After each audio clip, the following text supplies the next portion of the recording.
할렐루야, 오늘도 좋은 날입니다. 로마서 1장 2절에서 4절 말씀 묵상입니다.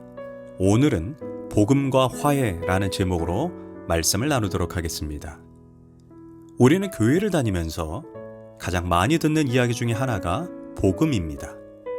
그런데 정작 복음이 무엇이냐고 물어보면 시원하게 대답하는 사람이 없습니다. 복음이 무엇일까요? 복음이란 말 그대로 복된 소식, 기쁜 소식입니다. 사람마다 복된 소식들이 있습니다.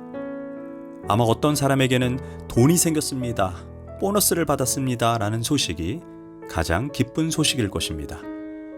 어떤 사람에게는 질병에서 치유받았습니다, 자녀가 드디어 정신을 차렸습니다 라는 말이 가장 복된 소식일 수 있습니다. 그러나 사실 이 땅의 복은 매우 한시적입니다. 물론 돈이 주는 만족감도 있습니다. 평생 새빵살이 하다가 갖은 고생하여 처음으로 자기 집을 장만합니다. 얼마나 기쁘겠습니까? 방바닥으로 손으로 쓸어보고 벽도 쓸어보면서 아, 우리 집이다, 얼마나 감동적입니까? 그러나 그 만족감도 기쁨도 사실 며칠 못 갑니다. 그 다음 날부터는 떨렸던 기쁨도 설렜던 그 마음도 금세 어디론가 사라져버립니다. 제가 아는 목사님이 큰 수술로 거의 죽다 살아나신 분이 있습니다. 수술 직전에 정말 하나님께 이번 한 번만 살려주시면 앞으로 목회 가운데 정말 세상 바라보지 않고 주님만 사랑하고 주님만 의지하고 주님만 붙잡고 목회하겠습니다라고 고백했던 분이 있습니다. 기적적으로 수술이 잘 되었고 그 목사님은 온전하게 회복되었습니다. 그리고 1년도 채 되지 않고 저를 만나서 이런 말을 합니다. 막상 하나님이 치료해 주시니 그 감격과 기쁨은 한 달을 가지 못했다라고 말합니다. 그리고 그 기쁨과 감격이 사라지고 옛날처럼 안일한 삶을 사는 자신을 발견한다는 것입니다. 이처럼 돈, 명예, 건강, 이 땅의 것이 주는 기쁨은 오래가지 못합니다. 진짜 복이 못 됩니다. 그러나 사도 바울이 말하는 복음은 이런 것과는 수준이 다릅니다. 그가 말하는 복은 죽음 이후까지 보장되는 영원한 복입니다. 그리고 그 복이 무엇인지를 말해줍니다. 2절에서 이 복음은 하나님이 선지자를 통하여 그의 아들에 관하여 성경에 미리 약속하신 것이라. 즉 복음이란, 복된 소식이란, 기쁜 소식이란 바로 예수 그리스도라는 것입니다. 이거 외에는 복이 아니라는 것입니다. 예수라는 이름의 뜻은 우리를 죄에서 구원하실 분이라는 것입니다. 예수님이 하늘 보좌를 버리시고 인간의 몸을 입고 이 땅에 오셨습니까? 그분이 왜 이 땅에 오셔야 했을까요? 그 이유는 우리와 하나님과의 어그러진 관계를 회복하기 위함입니다. 죄로 인해 하나님과의 관계는 단절되어 우리는 스스로의 힘으로 하나님께 나아갈 수 없습니다. 그래서 하나님이신 예수님이 직접 이 땅에 오신 것입니다. 예수님의 또 다른 이름은 임마누엘인데 그것은 하나님이 우리와 함께 계신다라는 의미입니다. 이는 하나님과 우리의 관계가 온전히 회복되었음을 말합니다. 그런데 그 회복의 중개자가 바로 예수 그리스도입니다. 다시 말해 복음이란 하나님과 인간의 어그러진 그 관계 속으로 예수님께서 들어오셔서 바로 두 관계를 화목하게 했고 회복시켰다는 것입니다. 성경은 예수님에 대해, 메시아에 대해서 이렇게 예언을 했습니다. 어느 날 메시아가 오실 것이다. 그가 오시면 사람들의 죄 문제는 해결될 것이다. 그리고 사람들은 새로운 생명의 맛을 보게 될 것이다. 그런데 왜 예수님이 기쁜 소식이 될까요? 무엇보다 하나님과 인간 사이의 화해자 역할을 하려면 하나님을 아주 잘 알아야 하고 그와 동시에 사람의 사정도 잘 알아야 합니다. 그런데 성경은 복음이신 예수님에 대해서 이렇게 말합니다. 3절을 보면 이 아들로 말하면 육신으로는 다윗의 혈통에서 나셨다라고 말합니다. 이 말씀은 한마디로 예수는 다윗의 혈통을 통해서 참된 사람, 참된 인간으로 오셨다는 것입니다. 그런데 거기서 끝나는 것이 아니라 4절에 보면 성결의 영으로는 죽은 가운데서 부활하여 능력으로 하나님의 아들로 인정되셨으니 곧 우리 주 예수 그리스도시니라. 4절에서 중요한 단어는 하나님의 아들입니다.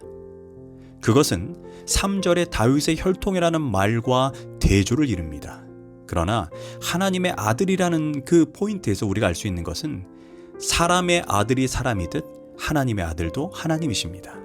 그러므로 예수는 누구신가? 라는 질문의 정답은 그는 참으로 사람의 아들이시며 동시에 참으로 하나님의 아들이시다라는 것입니다. 신학적으로 교리적으로 표현하면 예수 그리스도의 인성과 신성을 말하는 것입니다. 이 둘 중에 어느 것 하나를 부인하면 그것이 이단입니다. 모든 이단은 그리스도의 신성을 부인하든지 아니면 인성을 부인하든지 그 둘 중에 하나입니다.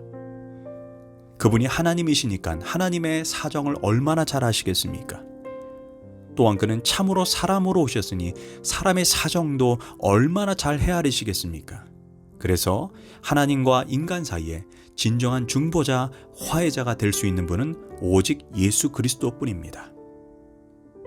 그런데 성경은 우리에게 요구하시는 것이 있습니다. 예수님께서 하나님과 우리 사이에 화해자, 중보자로 오셔서 하나님과 우리를 화해시키셨습니다.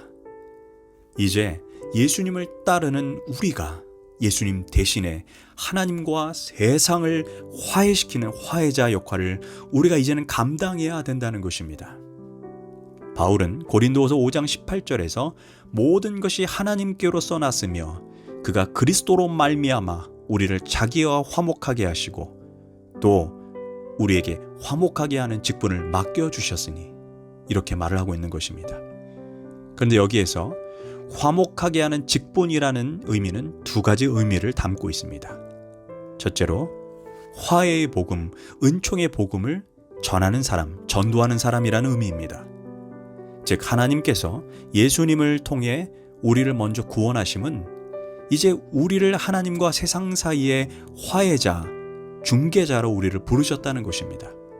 고린도후서 5장 10절에서 그러므로 우리가 그리스도를 대신하여 사신이 되어 하나님이 우리를 통하여 너희를 권면하시는 것 같이 그리스도를 대신하여 간청하노니 너희는 하나님과 화목하라. 복음을 전하고 전하지 않고는 선택이 아닙니다. 바울이 말했던 것처럼 우리는 복음에 비친 자로 그 사명을 감당해야 합니다. 그런즉 그들이 믿지 아니하는 일을 어찌 부르리요? 듣지도 못한 일을 어찌 믿으리요? 전파하는 자가 없이 어찌 들으리요?